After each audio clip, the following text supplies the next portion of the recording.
Now, what do you do in common sense with a neighbor? Any neighbor, or at least who is not harmful to you. Your natural instinct is to be kind. Got the first shipment of vaccines from India. If India grows, all our neighbors will grow with us. They will have many more opportunities. ಭಾರತದ ವಿದೇಶಾಂಗ ಸಚಿವ S Jaishankar ಪಾಕಿಸ್ತಾನದ ಮೇಲೆ ಒಂದಷ್ಟು ವಾಗ್ದಾಳಿಗಳನ್ನು ನಡೆಸ್ತಾ ನೆರೆಹೊರೆ ರಾಷ್ಟ್ರಗಳ ಬಗ್ಗೆ ಜೊತೆಗೆ ಅವುಗಳ ಜೊತೆ ಇರೋ ಸ್ನೇಹದ ಬಗ್ಗೆ ಕೂಡ ಒಂದಷ್ಟು ಮಾತನಾಡಿದ್ದಾರೆ. ಭಯೋತ್ಪಾದನೆಯನ್ನ ಬೆಂಬಲಿಸುವುದನ್ನು ಮುಂದುವರಿಸೋ ಕೆಟ್ಟ ನೆರೆಹೊರೆಯವರು ಅಂತ ಪಾಕಿಸ್ತಾನವನ್ನ ಟೀಕೆ ಕೂಡ ಮಾಡಿದ್ದಾರೆ. ಹಾಗೆ ಅಂತಹ ಬೆದರಿಕೆಗಳ ವಿರುದ್ಧ ತನ್ನನ್ನು ರಕ್ಷಿಸಿಕೊಳ್ಳೋ ಎಲ್ಲ ಹಕ್ಕನ್ನ ಭಾರತ ಹೊಂದಿದೆ ಅನ್ನೋದನ್ನ ಹೇಳಿದರು. ಐಐಟಿ ಮದ್ರಾಸ್ನಲ್ಲಿ ನಡೆದಂಥ ಕಾರ್ಯಕ್ರಮವೊಂದರಲ್ಲಿ ಮಾತನಾಡಿದ ಸಚಿವ ಜೈಶಂಕರ್ ಅವರು, ಭಾರತ ತನ್ನ ಭದ್ರತೆ ಹಾಗೆ ರಾಷ್ಟ್ರೀಯ ಹಿತಾಸಕ್ತಿಗಳನ್ನು ರಕ್ಷಣೆ ಮಾಡುವುದಕ್ಕೆ ಅಗತ್ಯ ಇರೋ ಎಲ್ಲಾ ಕ್ರಮಗಳನ್ನು ತೆಗೆದುಕೊಳ್ಳುತ್ತೆ. ಹಾಗೆ ಭಯೋತ್ಪಾದನೆಗೆ ಹೇಗೆ ಪ್ರತಿಕ್ರಿಯಿಸಬೇಕು ಅನ್ನೋದ್ರ ಬಗ್ಗೆ ಹೊರಗಿನ ದೇಶದ ಸಲಹೆಯನ್ನ ಸ್ವೀಕಾರ ಮಾಡುವುದಿಲ್ಲ ಅಂತ ಹೇಳಿದ್ದಾರೆ. ಭಯೋತ್ಪಾದನೆಯನ್ನ ಮುಂದುವರಿಸೋ ಕೆಟ್ಟ ನೆರೆಹೊರೆಯವರ ವಿಷಯಕ್ಕೆ ಬಂದಾಗ ಭಾರತ ತನ್ನ ಜನರನ್ನು ರಕ್ಷಿಸೋ ಎಲ್ಲಾ ಹಕ್ಕನ್ನ ಹೊಂದಿದೆ. ಹಾಗೆ ಅಗತ್ಯ ಇರೋ ಎಲ್ಲದನ್ನೂ ಮಾಡುತ್ತೆ. ನಮ್ಮ ನೀರನ್ನ ನಿಮ್ಮೊಂದಿಗೆ ಹಂಚಿಕೊಳ್ಳೋದಕ್ಕೆ ಮತ್ತು ನಮ್ಮ ದೇಶದಲ್ಲಿ ಭಯೋತ್ಪಾದನೆಯನ್ನ ಹರಡೋದಕ್ಕೆ ಸಾಧ್ಯ ಇಲ್ಲ ಅನ್ನೋ ಮಾತನ್ನ ಕೂಡ ಹೇಳಿದ್ರು. ಅಗತ್ಯ ಇರೋ ಸಮಯದಲ್ಲಿ ಭಾರತ ತನ್ನ ನೆರೆಹೊರೆಯವರನ್ನ ನಿರಂತರವಾಗಿ ಬೆಂಬಲಿಸಿದೆ.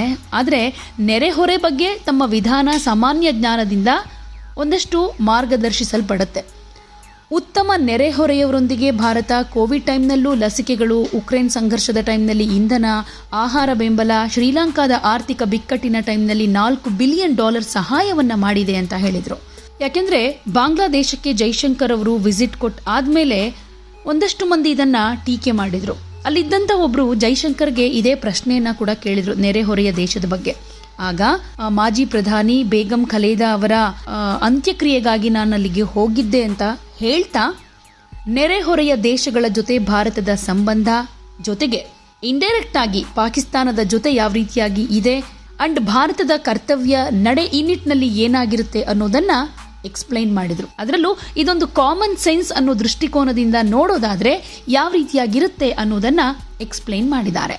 My question to you, sir, is that our neighborhood is often shaped by asymmetry and volatile domestic politics. Given the recent security and political shifts in Bangladesh, which was underlined by the fact that you visited there 2 days ago, how is India recalibrating its neighborhood first policy while maintaining a stature of non-interference and protecting our security interests? Thank you. Thank you. Yes, I was there in Bangladesh just 2 days ago. I had gone to represent India at the funeral of the former Prime Minister of Bangladesh, Begum Khaleda Zia. But let me actually take your question in a somewhat broader format, not just Bangladesh, but neighborhood as a whole. Okay. We are blessed with a lot of neighbors of various kinds, and I want to answer your question in a very common sense kind of way, because at the end of the day people make out as though diplomacy is rocket science. It's common sense in kind of polished language. Now, what do you do in common sense with a neighbor? Any neighbor. I mean, you are in a hostel, you have neighbors. If you have a neighbor who is good to you, or at least who is not harmful to you, your natural instinct is to be kind, is to help that neighbor. If the neighbor has a problem, you would like to contribute in some way. If nothing else, you'll say hello. You will try to build friendships, bonding, etc. And that's what we do as a country. So when you look around our neighborhood, wherever actually there's a sense of good neighborliness, I think you have seen India invest, India help, India share. So,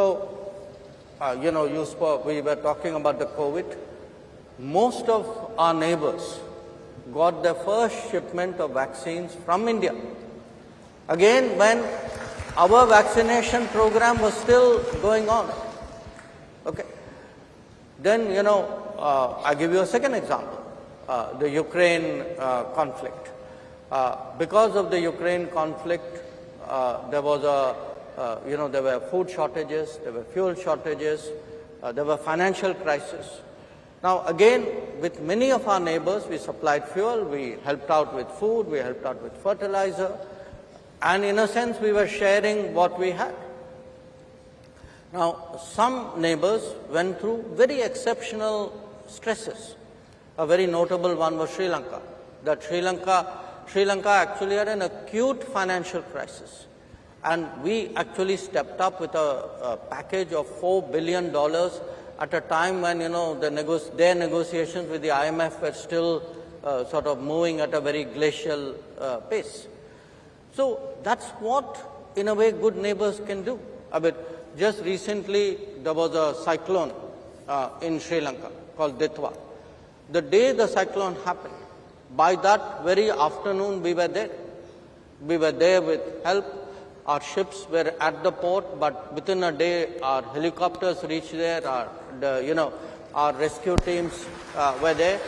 I went there myself with a few days later with a kind of a reconstruction, rebuilding package. And believe me, if you ask the average person, they have that sense that, look, I have a neighbor like India. I know when things get bad, I can rely on a country like this. And it doesn't have to be a crisis. You also work with neighbors by power grids, by waterways, by roads, by ports, by doing business, by helping tourism, by having people come for medical treatment. So this is the positive scenario. But you can also have bad neighbors. Unfortunately, we do.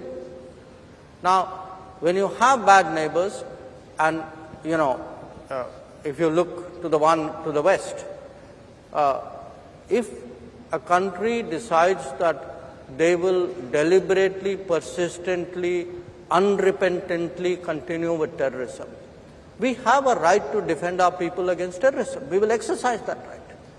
How we exercise that right is up to us. Nobody can tell us what we should do or not. We will do whatever we have to do to defend ourselves. It's a common sense proposition. Now, again, as I said, a lot of it is goodwill. Many years ago, we agreed to a water sharing arrangement, because the belief, the underpinning of that was, it was a gesture of goodwill, because for good neighborliness we were doing it. But if you had decades of terrorism, there is no good neighborliness. If there is no good neighborliness, you don't get the benefits of that good neighborliness. You can't say, I will, please share water with me, but I will continue terrorism with you. That's not reconcilable. So I think there is as I said, a good neighbor, bad neighbor, but an overall neighborhood policy. Most of our neighbors, I think, have, the realization that India's growth is today a lifting tide. That if India grows, all our neighbors will grow with us. They will have many more opportunities. I think that, in a sense, is the message which I also took to Bangladesh. And yes, they are right now heading for their elections. We wish them well in that election. We hope that once things settle down, as I said, the sense of neighborliness in this region will grow.